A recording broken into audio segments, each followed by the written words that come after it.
Hey guys, welcome back to another video. Today I'm going to be sharing with you some tips and strategies that I use that will help you dominate your next Population 1 game.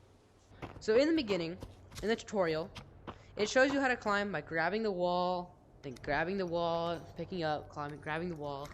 Which, I mean, if you're good at it, you can climb pretty fast, you know? But there's a much faster and easier way to climb things, which is called flinging. Flinging is when you grab the wall, you throw up, and you cover a lot much more distance like that. Now we're gonna do a race, me versus Aiden. You're gonna climb normally. I will climb flinging. Also, guys, flinging is a lot easier and takes up less energy. 3, 2, 1. Cause I only did like 5 strides, and I'm up there. A lot less energy. He probably did like 30. Yes, definitely. Flinging is also good because you can climb one-handed and have a gun out in the other hand.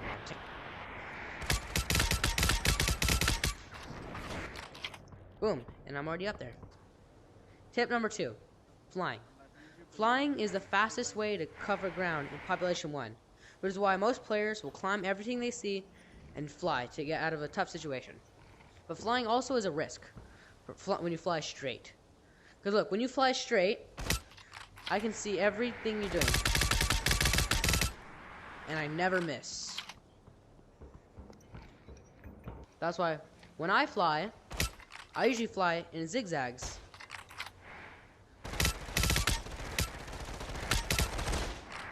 Because then I dodge lots of bullets like that. Doesn't mean it'll always get you a win, but it'll definitely let you dodge a lot more bullets.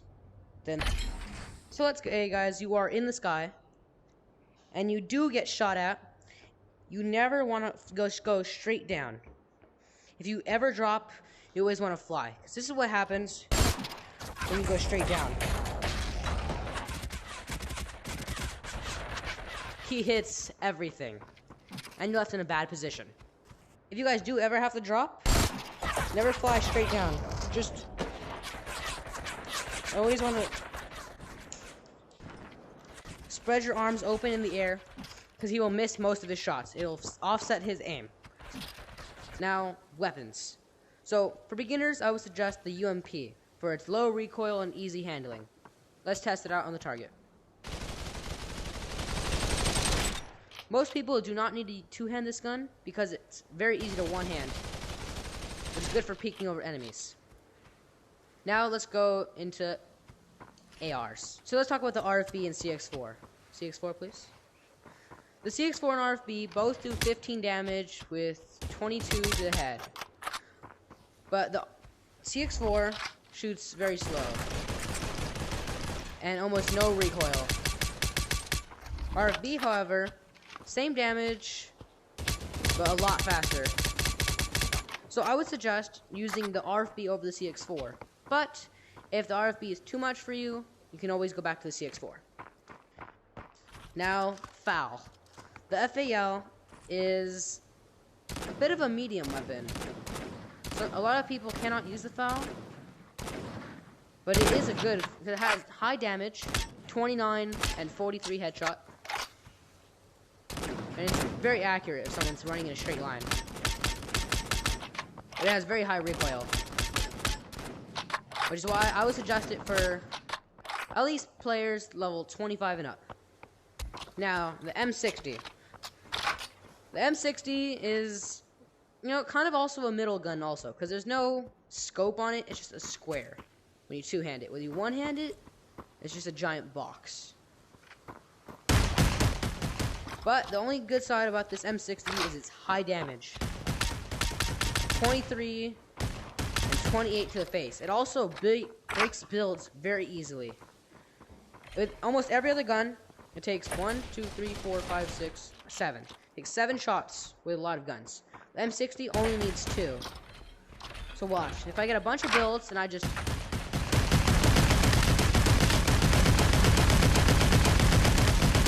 Players can't really run and build from this M60, which is why it's great for people on the right. So guys, there's 3 types of shotguns. The Matadors, the M1014, and the DT11. Let's start with the DT.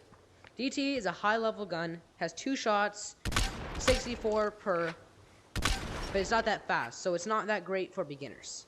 Then we have the M1014, kind of in the middle, not like crazy fast, but it also does good damage. 6 shots, and it's automatic. It does 49 damage each.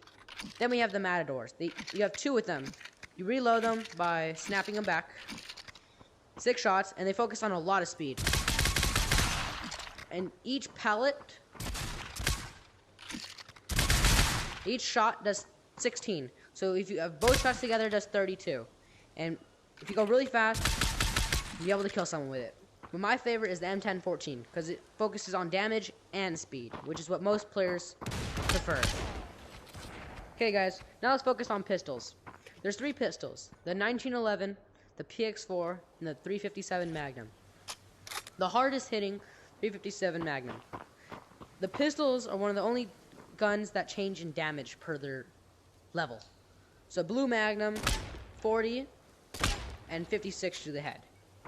Pretty accurate, but you only see 2 little bars as your aimer. So it's not that accurate, but if you do hit your shots, you're hitting hard. PX4. Very, it's easy to use. Shoots as fast as you pull the trigger. 16 damage is a 1-star, 24 headshot. But it's hard to kind of hit your shots because it moves really easily with your hand. Then you have the 1911. Focuses on both damage and speed. 25 and 39. Interesting. So with the Magnum, one thing I didn't tell you, when you grab the bullets, you place them in the thing, and you can flick it to reload it, as well as the DT11 shotgun. Also guys, if you didn't notice, I didn't talk about every single gun in here, because there are some that are advanced, and this is the more beginner video. There's going to be a part 2 of this. Even if you're a beginner, you should still check this out. And if you're more experienced, make sure you go check that out. And if there's any gun or action you'd like me to go into specific details in, let me know in the comments, and I'd love to read them. Well guys, that's it for today's videos. Make sure to like and subscribe and comment and share and everything. Have a nice day. Goodbye. Yeah.